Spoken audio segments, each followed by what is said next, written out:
오늘 이 본문 말씀을 가지고 덧들이 마이티맨 두 번째 메시지를 좀 나누려고 합니다. 지난번에 그 새 용사에 대한 이야기를 우리가 좀 나눴었는데요. 두 번째 메시지라고 해서 이 다윗의 새 용사의 또 다른 무용담을 이야기하려고 하는 것이 아니고요. 그들이 저번에 나눴던 그 새 용사가 어떻게 해서 다윗을 향하여 그렇게 생명을 걸고 손이 칼이 붙기까지 홀로 나가서 적들과 싸우고 모든 이스라엘 군사가 다 도망가는 상황 가운데서도 끝까지 자기의 자리를 지킬 수 있었는지 그 근본되는 원리를 우리가 찾아보려고 합니다. 지난번에 나눴던 그 메시지만을 가지고 우리가 덧들이가 돼야 되겠다라는 어떤 결단과 헌신하는 거 너무 귀한 것입니다. 그러나 우리의 삶이 우리의 헌신이나 결단만으로는 결코 되지 않는다는 것을 우리는 누구보다 더 잘 압니다. 하나님을 향하여 우리가 정말로 온전한 믿음의 고백을 드리며 그분 한 분만을 섬기겠다고 다짐하고 고백하지만 우리의 삶의 현장에서는 우리는 그런 고백을 지켜내지 못할 때가 너무나 많습니다. 덧들이 마이티맨, 다윗의 이 새 용사가 모든 이스라엘 군사들이 도망가는 상황 가운데서도 끝까지 다윗의 충성스러운 장수로서 적들을 맞이하며 물러서지 않고 그 자리를 지키고 승리를 이루어낼 수 있었던 비결, 바로 그것을 오늘 말씀을 통해서 찾아보려고 합니다.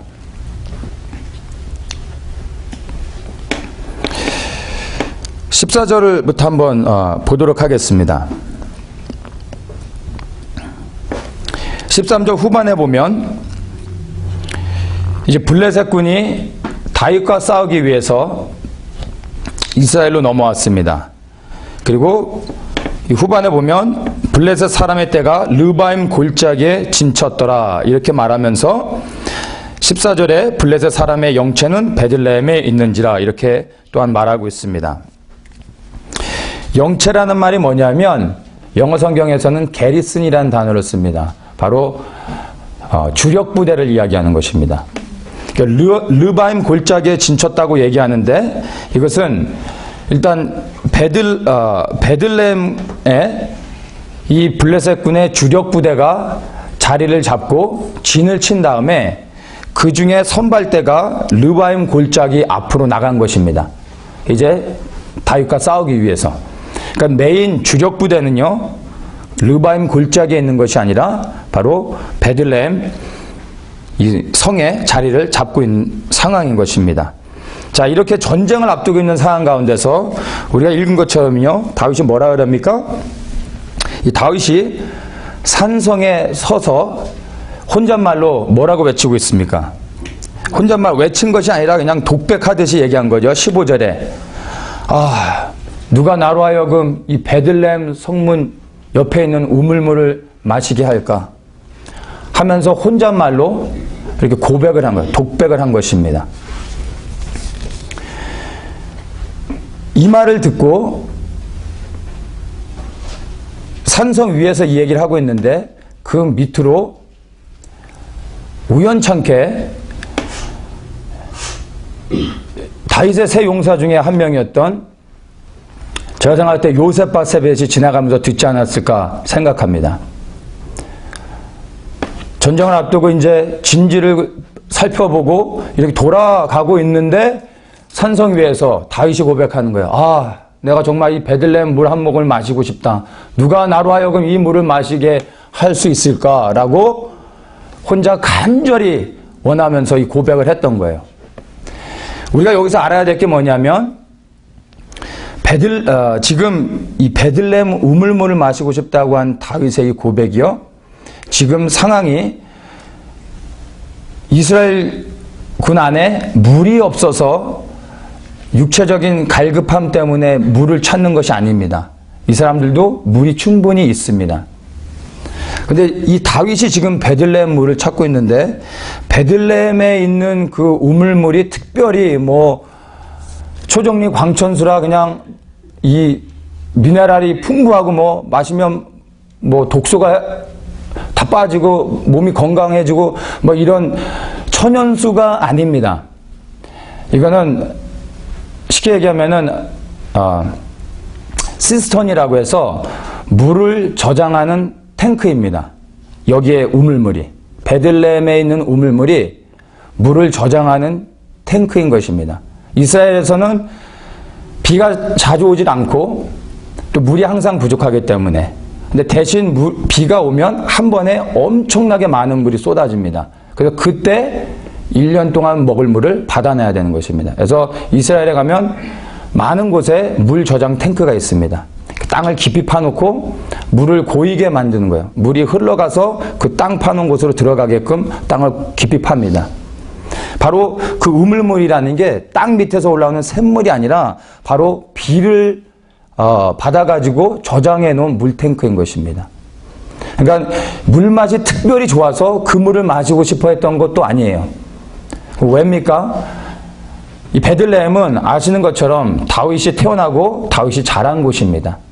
이 우물물을, 베들레헴 우물물을 마시고 싶다는 얘기는 과거를 기억하면서 그 향수에 젖어서 정말 육체적인 갈급함보다 더 큰 간절함 가운데 그 물을 찾고 있는 그러한 상황인 것입니다. 그러니까 사실 이 상황은요, 그냥 이렇게 다윗이 독백하며 간절히 이 물을 원한다 할지라도 그냥 넘어가면 되는 것이었어요. 그렇죠? 이 얘기를 혹시 누가 들었다 한들 어떻게 해야 되죠? 못 들은 걸로 해야죠. 지금 베들레헴은 블레셋군이 지금 완전히 깔려있는 상황이란 말이에요. 거기에다가 왕이라고 해서 나 베들레헴 물 먹고 싶어, 야 물 떠와 이러면은 그거 곤란하잖아요. 근데 지금 독백하고 있는 거예요. 부하 장수들에게 물 떠오라고 말한 것이 아니라 그냥 혼잣말로 정말 간절하게 그렇게 고백하면서 원했던 것입니다.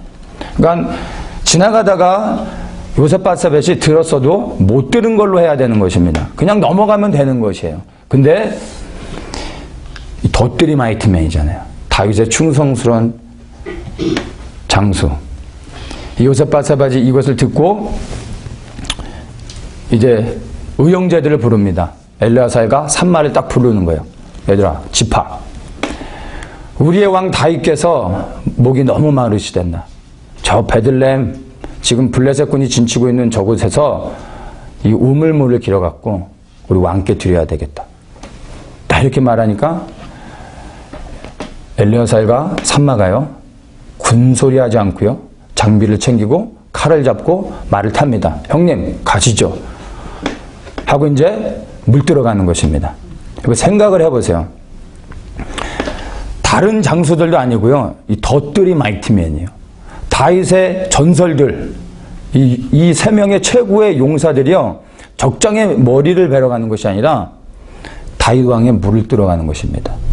이 장면 생각할 때 여러분 감동적이지 않습니까? 이게 이제 남자들의 의리라는 거죠. 자기가 섬기는 왕을 위해서 정말 전쟁터에 나가서 큰 공을 세우려고 가는 것이 아니라 그냥 물 들어가는 거예요. 최고의 장수들이 베들레헴에 물을 들어갑니다. 자, 16절에 보면요, 이 세 용사가 블레셋 사람의 군대를 충돌하고 지나가서 베들레헴 성문 곁 우물물을 길어가지고 다윗에게로 왔으나, 이렇게 지금 설명하고 있습니다. 자, 이 세 용사가요, 지금 행하고 있는 것들을, 이 모습들을 보면은, 참 용감해요. 그렇죠? 삼국지에서 장수들을 나누는 타입, 장수들의 스타일에 따라서 이 세 가지로 나눕니다. 덕장, 용장, 지장. 덕장은 덕이 있어서 사람들을 포용하죠. 사람들을 모이게 하는 사람, 그런 장수죠. 용장은 말 그대로 용감해서 그냥 돌격 앞으로 하고 싸우는 장군입니다. 이 지장은 지략과 전략이 뛰어난 장수죠. 자, 이 세 명의 용사는요, 다윗의 최고의 전설, 이 세 명의 용사는요, 말할 것도 없이 용장입니다. 용장. 덕장도 아니고요, 지장도 없어요. 지장도 아니에요. 그냥 용장이에요. 다윗을 향한 충성심과 그 어떤 이 사기는 이 하늘을 찌를 듯해요. 그런데 이들의 지략은요, 땅을 파요, 땅을 파.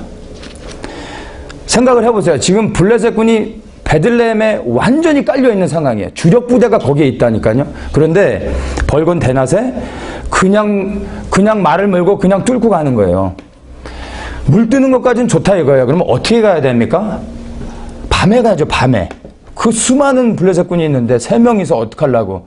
밤에 블레셋군의 이 복장으로 위장을 하고서 몰래 가가지고 몰래 떠와야 되는데, 무식이 용감하다고 이 사람들이 정면으로 돌파를 합니다. 말을 타고 그냥 베들레헴을 향해 달려가고 있는 것입니다. 자, 그러면 이 베들레헴에 진을 치고 있는 블레셋군은 어떻겠어요? 주력 부대가 있는데 그 주력 부대가 머물고 있는 베들레헴 앞에다가 2중 3중으로 바리케이트를 치고 망대를 세우고 파수꾼이 지켜보고 있겠죠. 3명이 말을 타고 오는 거예요. 그래서 이제 파수꾼이 이제 보고를 하죠. 누가 옵니다. 하더니 누구냐, 아군이야, 적군이야? 하더니 아군은 아니고 적군인 것 같습니다. 그러니까 몇 명이야? 3명이 옵니다. 이건 뭐 하자는 거야? 이게 뭔가 합의를 보려고 오는 것도 아니고 칼과 창을 들고서 그냥 막 달려오잖아요. 이 사람들이 3명이 그 바리케이트를 뚫어내고 베들레헴 성문 안으로 그 수많은 그 블레셋군이 자리 잡고 있는 그곳을요 뚫어내고 이제 물을 들어가는 거예요. 그러니까 지금 이 베들레헴 안에서 블레셋군은 난리가 났겠죠. 3명이 왜 왔는지를 도대체 모르는 거죠. 우리 최고 사령관을 암살하러 왔나 하고 이제 막 2중 3중으로 또 그 블레셋군의 최고 사령관을 막 보호하려고 했겠죠. 근데 이 사람들은 어떻게 해요? 물 들어가는 거예요. 그냥 그걸 뚫어내서 우물가 쪽으로 막 올라가는 거예요. 이 베들레헴이 특별히 이 산지가 많아요. 그 언덕 위에 마을이 있고요. 그리고 이 우물가가 또 그 언덕 위에 또 더 올라가야지 있습니다. 그러니까 블레셋군은 위에서 아래로 방어하고 있고 이 3명은 위로 올라가는 상황이에요. 굉장히 힘든 싸움이죠. 그런데 이 사람들은 아랑곳하지 않고 우물물을 향해 가는 것입니다. 그리고 이제 우물가에 딱 왔습니다. 여러분 생각을 해보세요. 우물가에 딱 가서 오늘날처럼 병을 딱 대고 수도꼭지를 열어서 그냥 한 번에 확 바꿔서 가는 게 아니에요. 이 당시에는 아시지만 우물물이에요. 그리고 이스라엘의 우물물들이요 오래 보관을 해야 되기 때문에 굉장히 깊습니다. 어떻게 하는 거죠? 여러분 아십니까? 우물물 이렇게 밧줄 내려가지고 이렇게 올리는 거. 물이 깊으니까요 이제 우물가까지 갔는데 요셉바세벳이 이제 이 통에다가 줄을 달아가지고 이제 물을 떠야 되잖아요. 밧줄로 내리는 거예요. 이게 한참 걸리는 거예요. 그 사이에 엘리야살과 삼마가 이제 등을 보이고 있는 요셉바세벳을 보호해 줍니다. 그 둘에게 자기의 생명을 맡기고 밧줄 내리고 있는 거예요. 그리고 그 둘이 지켜주는 것입니다. 그리고 한참을 내리고 그 다음에 이 물 위로 통이 딱 떨어지면, 여러분 우물물에 물 떠보셨나요? 물에 통이 딱 떨어지면요 물 위에 떠다니잖아요. 이게 물에 가라앉아야지 물을 뜰 수 있잖아요. 밧줄을 이렇게 싹 흔들어 가지고 이제 이렇게 흔들리고 내려가다가 통을 탁 넘어뜨려요. 그러면 이게 이렇게 물 속에 잠깁니다. 그때 이제 딱 채내는 거예요. 한참을 올리는 거예요. 이게 남녀들이 데이트할 때는 이런 과거의 이런 모습들이 굉장히 정겹고, 이제 이 여자친구를 앉혀놓고 다 내리면서 얘기하면서 다 이렇게 떠올리고 이런 굉장히 낭만적이죠. 근데 지금 그런 상황이 아닌 거예요. 지금 수많은 블레셋군이 지금 3명을 죽이려고 막 활을 쏘고 창을 던지고 칼을 휘두르는 상황 가운데 2명의 의형제는 지금 요셉바세벳을 보호해주고 요셉바세벳은 생명을 걸고 물을 뜨고 있는 것입니다. 여러분 같으면은 저가 이렇게 자세히 설명하냐면요, 여러분 같으면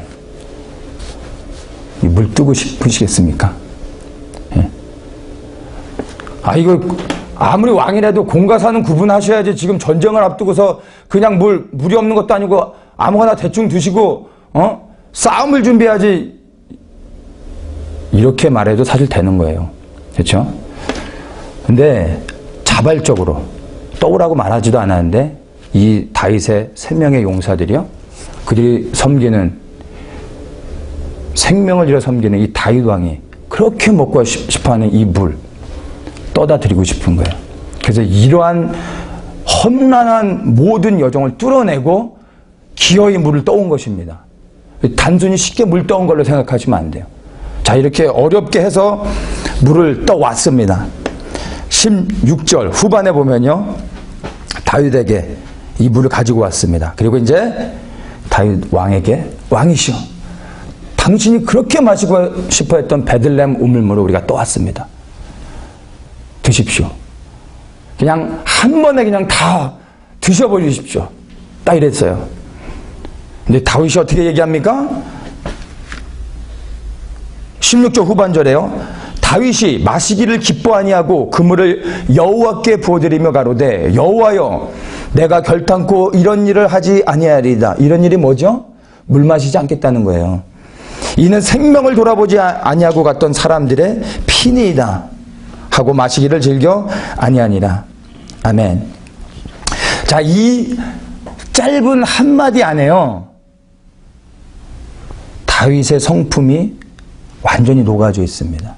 그리고 이 한마디 안에 왜 세 용사가 다윗에게 이렇게 생명을 드리며 충성했는지가 나와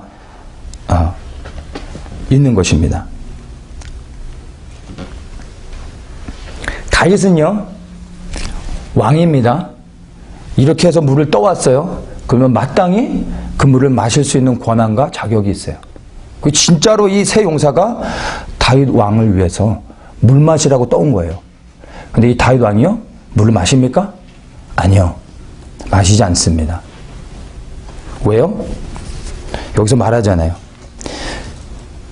이거는 피다. 이거는 물이 아니라 생명을 돌아보지 않고 갔던 사람들의 피, 바로 이 내 세 용사의 생명이다. 내가 이걸 어떻게 마실 수 있겠냐? 멋있지 않습니까? 그냥 물을 받아 마셨다면 아마 이 얘기는 성경에 기록되지 않았을 것입니다.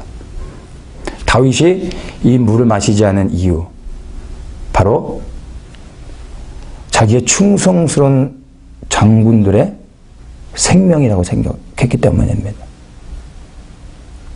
이것을 단순히 마시지 않고 너무나 어렵게 구해온 이 물 내가 버리지 말고 기념으로 마시지도 말고 보관해야지 라고 했다면 성경에 기록되지 않았을 거예요. 근데 이 물을 내가 어떻게 너희들의 생명으로 대신 받고 온 이 물을 내가 어떻게 마실 수 있겠냐 하고 땅에다 부어버렸다면 또 그것도 아닌 거죠. 근데 어떻게 합니까? 이 다윗이 이 물을 여호와 하나님께 부어드리는 것입니다.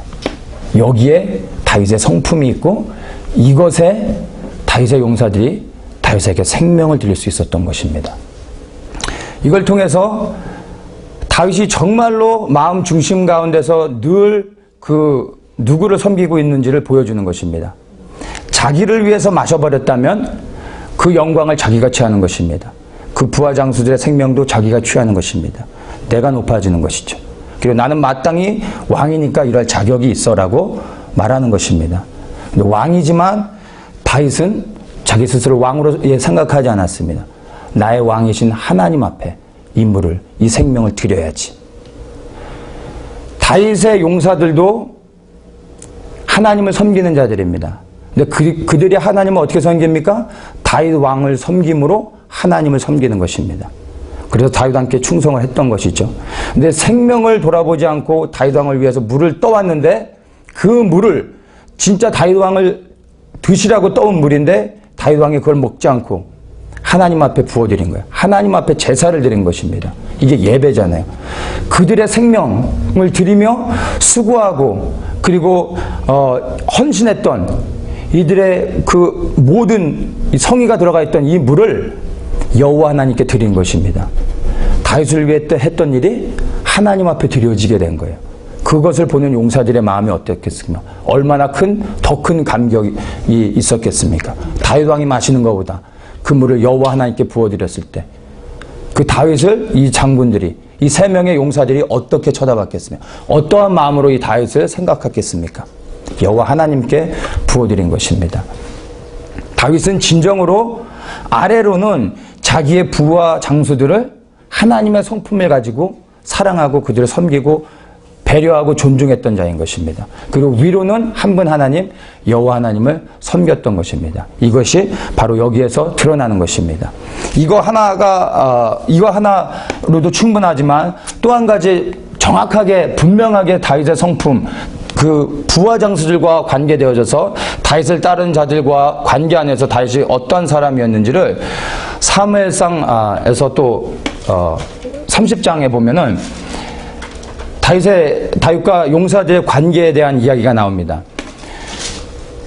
다윗이 사울을 피해서 도망 다니다가 이제 지쳐가지고 한때 블레셋 가드왕에게 피난을 간 적이 있었습니다. 그때 가드왕 아기스에게 얘기하죠. 내가 당신에게 피하길 원합니다. 라고 이제 다윗이 그를 따르는 용사들과 그 모든 무리를 데리고 갔을 때 가드왕이 이제 시글락이라는 도시를 주고 거기에 거하게 합니다. 자, 그러다가 이제 이스라엘과 블레셋이 전쟁을 하게 되는데 다윗이 블레셋 가드왕 밑으로 지금 피신해 있는 상황이기 때문에 전쟁에 블레셋군과 함께 참여해야 되는 상황이 됐어요. 그래서 이렇게 같이 전쟁을 하러 가는데 블레셋 장수들이 가드왕에게 얘기하는 것입니다. 왕이시여, 다윗은 절대 우리랑 싸울 수 없습니다. 이 적군입니다, 적군. 우리 뒤에다 적군을 두고 싸우는 겁니다. 이 사람이 가면 우리는 싸우지 않겠습니다. 해가지고 가드왕이 다윗을 돌려보냅니다. 나는 너를 믿는데 우리 부하 장수들이 너를 못 믿는다. 너 시글락으로 돌아가라. 그래서 이제 돌아오는 상황 가운데 무슨 일이 일어납니까? 아말렉군이 시드락에 들어가가지고 거기에 머물고 있던 다윗의 모든 가족, 다윗을 따르는 모든 무리들의 가족들을 남녀노소 어린아이 노인 할 것 없이 다 포로로 잡아가고 모든 물건을 탈취해서 아말렉인이 이제 돌아갑니다. 돌아와 보니까 황폐해버린 거예요. 아무것도 없는 거예요. 이제 다윗이 급한 마음에 이제 하나님께 여쭙습니다. 하나님, 갑니까? 쫓아가면 잡을 수 있겠습니까? 하나님 말씀하시죠. 가라. 정녕 너희가 다 찾을 것이다. 그래서 다윗이 거느린 600명의 용사를 데리고 신속하게 이 아말렉군을 쫓아갑니다.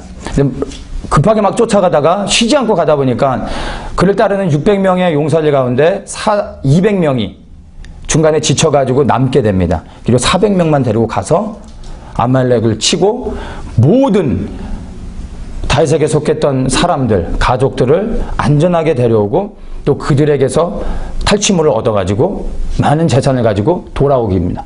의기양양하게 돌아오고 있는 상황 가운데서 일어나는 대화입니다. 사무엘상 30장 22절. 자, 지금 설명드린 것처럼 이제 400명이 다윗과 함께 했던 400명이 아말렉군을 치고 이제 돌아옵니다. 돌아오면서 22절에 이렇게 합니다.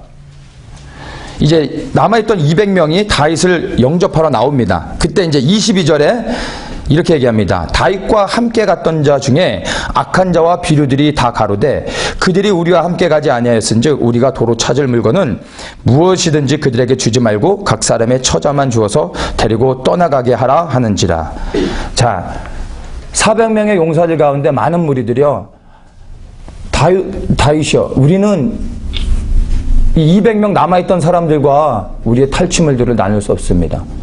이 사람들은 그냥 쫓아오지도 않고 그냥 앉아있던 사람들인데 우리는 생명을 걸고 이들과 싸워서 탈취물을 취해왔는데 이 사람들에게 어떻게 우리가 생명을 걸고 얻어온 이 탈취물들을, 재산들을 나눠줄 수 있습니까? 자식들만 주고 가족들만 주고 얘들은 이제 나가게 하십시오. 이들이 원했던 것입니다. 사실 틀린 말은 아니에요. 그런데 다윗의 대답입니다. 23절. 나의 형제들아, 여호와께서 우리를 보호하시고 우리를 치러 온 그 군대를 우리 손에 붙이셨은즉. 뭐라고 얘기합니까? 우리가 싸워서 이겼다라고 다윗은 얘기하지 않아요. 이 용사들은, 다윗과 함께 했던 비류들, 악한 자들은 뭐라고 얘기합니까? 우리가 싸워서 얻은 것이지 않습니까? 우린 나눠줄 수 없습니다. 그런데 다윗은 뭐라고 합니까? 우리가 싸워서 이긴 것이 아니라 여호와 하나님께서 우리 손에 붙이셨기 때문에 우리가 이것들을 얻은 것이 아니냐. 그런데 우리가 어떻게 이것을 함부로 나눌 수 있겠느냐. 그가 우리에게 주신 것을 너희가 이같이 못하리라. 이 일에 누가 너희를 듣겠느냐. 전장에 내려갔던 자의 분깃이나 소유물 곁에 머물렀던 자의 분깃이 일반일지니 같이 분배할 것이니라. 다 이렇게 말합니다. 이게 다윗의 성품이었던 것입니다. 다윗을 따르는 수많은 용사들을 다윗이 대했던 태도가 바로 이것입니다. 바로 이것 때문에 이러한 태도 하나만 가지고서도요, 다윗이 그 무리들, 그를 따르는 수많은 군사들에게 어떻게 대했는지가 보여지는 것입니다. 이것이 나중에 이스라엘의 규례가 됩니다. 그리고 다윗이 이제 시글락에 돌아와서 26절에 보면요, 이제 유다에 속해 있는 모든 장로들에게 이 탈취물들을 다 보내줍니다. 골고루 나눠줍니다. 그래서 30절 마지막에 보면 다윗과 그의 사람들의 왕래하던 모든 곳에 보내었더라.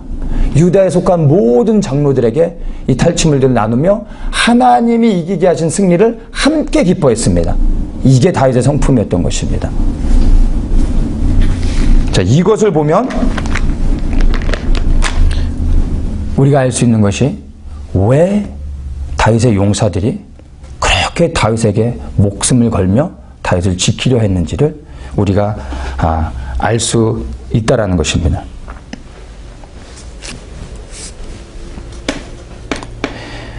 다윗은 유일하신 한 분 하나님만을 섬겼고요. 그 하나님의 성품이 다윗에게서 또 그를 따르는 수많은 무리들에게 하나님의 사랑이 다윗의 성품을 통해서 전달되어졌던 것입니다. 그 사랑을 이 부하 장수들이요, 실제적으로 누렸던 것입니다. 그 사랑을 받았던 것입니다. 다윗과의 관계 안에서 다윗의 그 끈끈한 사랑을 늘 받으면서 다윗과 함께 했던 자들이기 때문에 이들이 다윗에게 생명을 걸 수 있던 것이었습니다. 이걸 통해서 우리가 알아야 될 것이 무엇이겠습니까? 우리가 여호와 하나님을 아는 것에 힘써야 됩니다. 바로 이 말씀이 우리에게 가르쳐주고자 하는 것이 바로 이것입니다. 우리가 다윗의 그 위대한 세 명의 용사와 같이 우리가 섬기는 다윗, 바로 예수 그리스도를 위해서 생명을 드리길 원하고, 정말 그분이 원하시면 그분이 명한 자리에 나아가 끝까지 충성하며 자리를 지켜내기를 원합니다. 예수 그리스도를 위해서 칼에 손에 붓기까지 우리가 그렇게 싸우기를 원합니다. 그러나 그 원함만으로는 되지 않는 것입니다. 이 세 명의 용사와 같이 다윗의 사랑을 실제적으로 매일의 삶 속에서 경험하고 다윗과의 관계 안에서 그 친밀함이 있지 않으면 끝까지 다윗을 위하여 자리를 지키고 다윗과 함께할 수 없는 것이었습니다. 빌립보서 2장 6절에서 8절, 우리가 다 아는 말씀이죠. 그는 근본 하나님의 본체시나 하나님과 동등될 것으로 취할 것으로 여기지 아니하시고 오히려 자기를 비워 종의 형체를 가져 사람들과 같이 되었고 사람의 모양으로 나타나셨음에 자기를 낮추시고 죽기까지 복종하셨으니 곧 십자가에서 죽으십니다. 여러분, 이 말씀을 우리는 다 믿습니다. 그렇죠? 예수님은 그리스도이십니다. 그분은 하나님이십니다. 그분이 인간의 몸으로 이 땅에 오셨습니다. 그분이 우리를 위해 정말로 죽으셨습니다. 완전히 죽으셨습니다. 그냥 죽으시지 않으셨고 모든 고초를, 모든 수치를 다 당하시고 나서 죽으셨습니다. 누구의 죄 때문에요? 우리의 죄 때문에. 근데 그분이 죽으셨을 뿐만 아니라 부활하셨습니다. 그리고 승천하시고 하나님 우편에 지금 계십니다. 여러분, 이것은 믿습니까?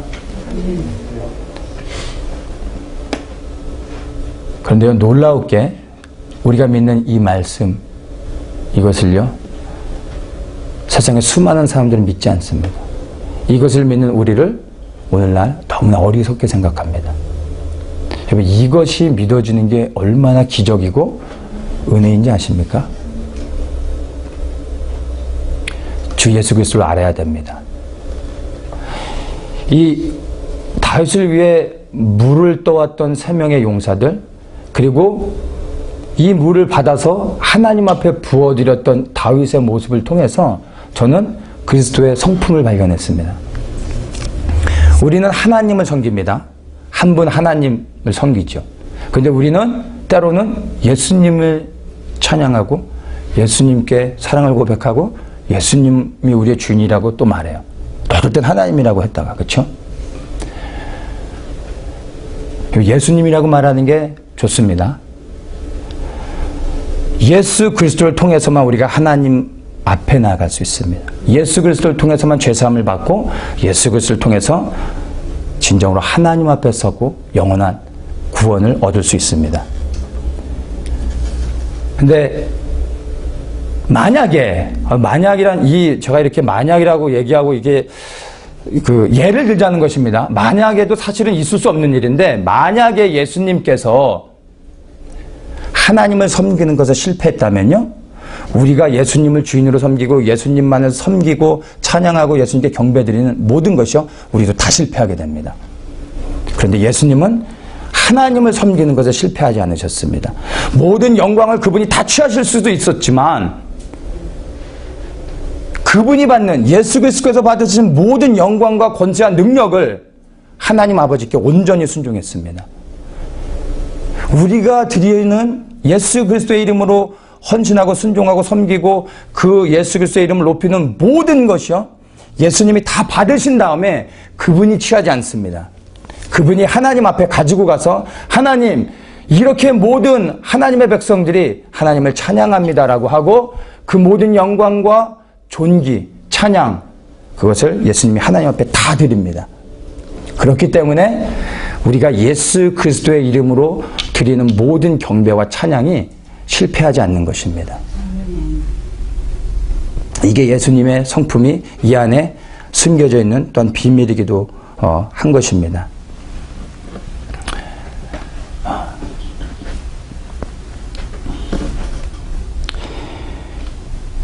우리가 살아가고 있는 이 시대 가운데 이제 정말로 매일의 삶 속에서 그 과거보다도 더 어려운, 그리고 더 많은 고난이, 또 우리가 원치 않는 여러 가지 시험들과 또 유혹과 수많은 암초들이 우리의 삶 가운데 놓여져 있는 것을 우리는 압니다.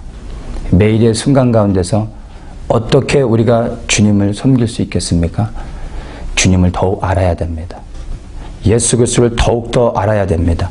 이 말씀, 빌립보서 2장 6절에서 8절에 이 말씀을 암송하는 것만으로는 부족합니다. 다윗의 용사들의 모습을 보세요. 다윗에 속했던 수많은 병사들이 다윗이 왕인 것을 몰랐습니까? 다 왕인 것을 고백하고 왕으로 섬겼어요. 그러나 진정으로 자리를 지키며 이스라엘을 위하여 싸워야 될 때 결정적인 순간에 이스라엘의 모든 병사들은요, 다 도망갑니다. 왜요? 다윗을 왕으로 아는 것만으로는 부족해요. 다윗을 왕으로 고백하는 것만으로는 생명이 들이면서까지 지켜야 될 그런 상황 가운데 전쟁을 치러야 된다면, 그저 지식적으로 왕으로 돈을 주기 때문에 섬기는 그런 관계라면 생명의 위협이 있을 때 이들은 떠나갈 수밖에 없는 것입니다. 바로 그것이 지난번에 우리가 살펴봤던 모습입니다. 그런데 누가 그 자리를 지킵니까? 누구보다도 다윗과 가까이 하며 다윗의 성품을 누구보다도 더 많이 체험하고 다윗을 통해서 사랑을 받았던 그 용사들이 다윗을 지킵니다. 지식적으로 성경을 암송하고 말씀을 배우고 신학을 하는 것, 여러분, 그거는 아무 의미가 없습니다. 결정적인 순간에 내 신앙의 위기가 오면 그런 것들을 놓쳐버릴 수밖에 없습니다. 끝까지 믿음을 지키고 주 예수 그리스도를 향하여 내 생명을 드릴 수 있는 유일한 길은요, 예수 그리스도께서 나를 위하여 어떻게 행하셨는지를 믿음으로 고백할 뿐만 아니라, 그분이 나의 하나님이신 것을 고백할 뿐만이 아니라, 그분이 그분의 십자가의 사랑이 매일의 순간 가운데 내 삶 속에서 체험되어져야 됩니다. 그래서 누려야 됩니다. 그래서 경험해야 됩니다. 예수님은 죽지 않으셨습니다. 부활하셨습니다. 지금도 살아계십니다.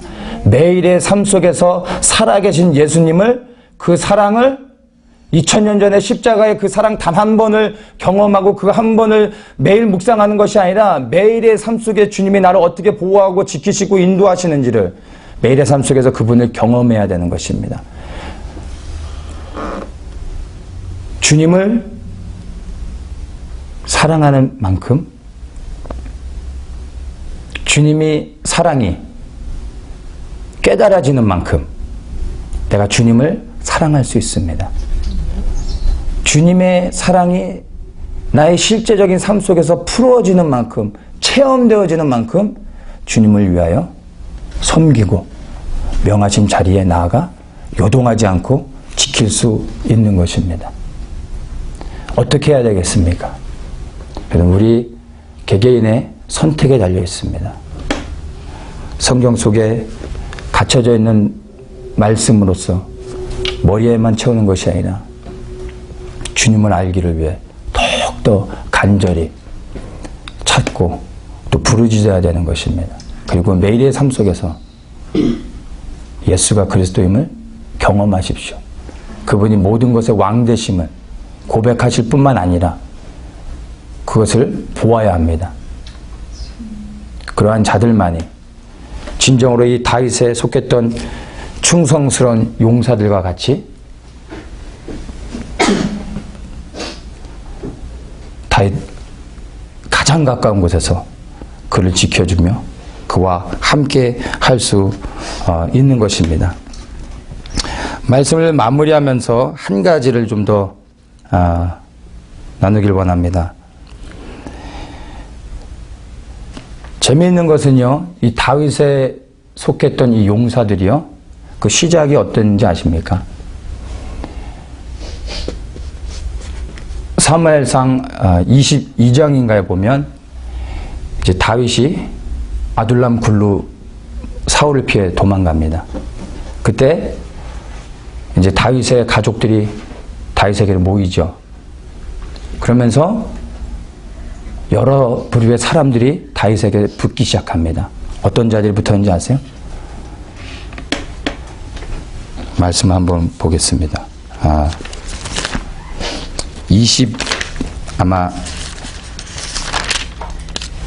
22장, 사무엘상 22장 2절입니다. 어떤 사람들이 다윗에게 붙었냐면요, 환난당한 모든 자, 빚진 자, 마음이 원통한 자. 자, 이런 자들이 붙었어요.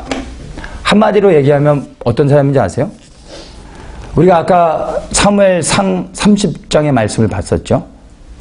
비류들, 잡류들이에요. 잡류, 비류들, 악한 자들.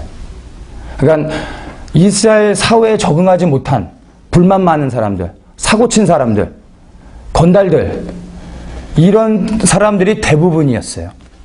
이런 사람들이 다윗에게 모였던 것입니다. 그런데 이러한 사람들이 어떻게 변화되는지 아십니까? 지난번 메시지에서 나눴었죠. 역대상에 보면요, 역대상 10장인가 보면 다윗의 일대기를 이제 쭉 마무리 지면서 다윗의 업적을 평가하면서 다윗에 속했던 사람들을 뭐라고 평가하냐면요, 바로 이 용사들로 인하여 다윗의 나라가 견고하게 세워졌다라고 얘기하고 있습니다. 이 사람들의 시작이 뭐예요?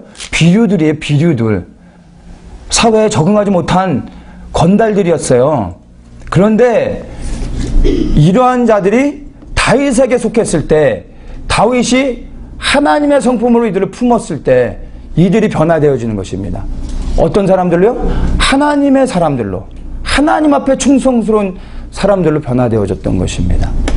이것이 놀라운 것입니다. 여러분, 우리가 그리스도를 더욱더 알아가며 그리스도 안에서 우리가 하나님의 성품으로서 그 크신 은혜와 사랑을 더욱더 경험해 나갈 때, 여러분, 우리도 세상에서 비류이잖아요. 교회 안에서조차도 이제 우리는 비류가 되어버렸습니다. 동성애 그 잘못된 것이다라고 말하면 속 좁은 사람이 되어져 버렸어요. 비류예요, 비류. 우리는 비류가 되는 거, 세상에서 인정받지 못하고 비류가 되는 것에 대해서 여러분 두려워하지 마세요. 비류가 되는 거예요. 그리고 아둘람굴, 우리의 왕이신 예수 그리스도가 있는 곳으로 우리가 가면 되는 거예요. 그리고 그분을 섬기면 세상에서는 비류지만 그 끝은, 우리의 끝은 하나님 나라를 이 땅에 세우는데 충성스러운 일꾼들이 되어졌더라. 그들을 통하여 하나님의 나라가 이 땅에 세워졌더라 라는 놀라운 하나님 나라의 역사가 쓰여지게 될 것입니다. 우리의 왕이신 다윗에게 속하길 두려워하지 마십시오. 세상에서 여러분 비류가 되는 것을 두려워하지 마십시오. 우리의 왕이신 다윗이 예수 그리스도께서 함께 하신다면 여러분 괜찮습니다. 기꺼이 우리 비류가 되길 원합니다. 그리고 그분을 더욱더 알아가며 충성스러운 그리스도의 일꾼으로 우리가 그렇게 세워져 가기를 예수님의 이름으로 축복합니다.